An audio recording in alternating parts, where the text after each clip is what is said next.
Ricky Lambert has joined me.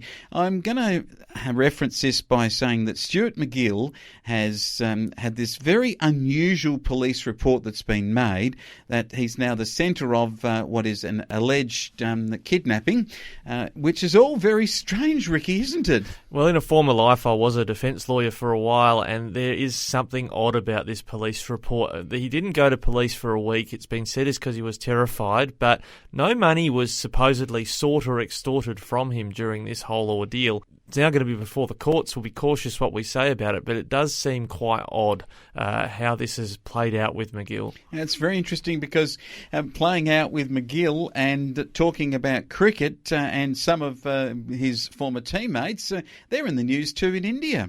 Yeah, well, Bill Shorten's brought them into the news. He tweeted yesterday about the situation with the cricketers in India, and Bill's decided to sort of reminisce and go, imagine it's 1986 and Booney, Border, Ward, Jones and co are trapped in India as a deadly virus sweeps the country. What would PM Bob Hawke have done? He'd have brought all, capital letters, all the Australian citizens home. Our government has an obligation to all its citizens. Yeah, it's very interesting because Bill Shorten suddenly enters the debate again. He suddenly tells us all what Bob Hawke obviously would be thinking, even though Bob hasn't got an opportunity to tell us that or not anymore because Bob's no longer with us. But he then references a whole heap of some of the teammates here of Michael Slater. Isn't it interesting, though, that with all of this discussion, what people are missing, and the ABC reports where they've now got pictures that the kiddies have drawn, Michael's own children have drawn, and how they want daddy home, and it's all very emotive. But here's the deal: Michael Slater is not in India. He's actually left there and gone to the Maldives. He's away from the crisis point of the coronavirus. Secondly, he was due to finish his commentary at the start of June for the IPL, so he's actually going to be home for his kiddies earlier than what would have been expected. He will still have to quarantine for 2 weeks. He would have had to do that anyway. So what is this, if you like, woke commentary about his children and so forth? Is that just purely to sort of soften everybody up in what is an anti-government position? Well, it's interesting that Mr. Slater went and had a crack at the Prime Minister and said there'd be blood on his hands. The Prime Minister responded and said, I don't agree with those comments. And then there's the ABC humanising and backing in Michael Slater and putting the family pictures there to try and make it look like Slater is really hard done by. The pandemic has wreaked havoc and imposed misery and death, let's not forget as well, on many people all over the world, including in Australia. I've worked with people who couldn't see their husbands sometimes for months on end because they were working in a state that had lockdown protocols and they couldn't come home. So Michael Slater may be on the island of the Maldives, but he's on no island in terms of adverse impacts from lockdowns and restrictions. It's a very interesting point that you make there too. And let's also point out that Michael Hussey, former Australian cricketer of the era of Michael Slater and also of Stuart McGill, Michael Hussey is in India and he has the coronavirus.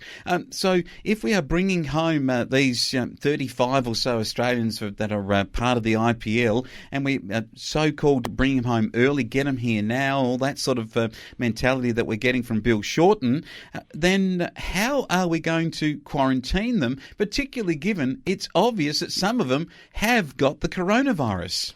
Well, I think what's important here is that there's a cult of celebrity in the media, and that because they're celebrities, they want to focus on them. But it's not great to notice that the Australian Cricketers Association represents the players, says they're not seeking special treatment. So the media is trying to give these celebrities special treatment, but the players are saying, no, we're not looking for any special treatment. We accept that these restrictions are in place. But a number of them are nicking off to the Maldives or Sri Lanka to bide out their time there to get away from the virus before they can come home Saturday week, I think, when the ban lifts. And that's what Pat Cummins said he is looking to do, is to head to either Sri Lanka or the Maldives and so forth, even with the veiled swipes at the government at the time.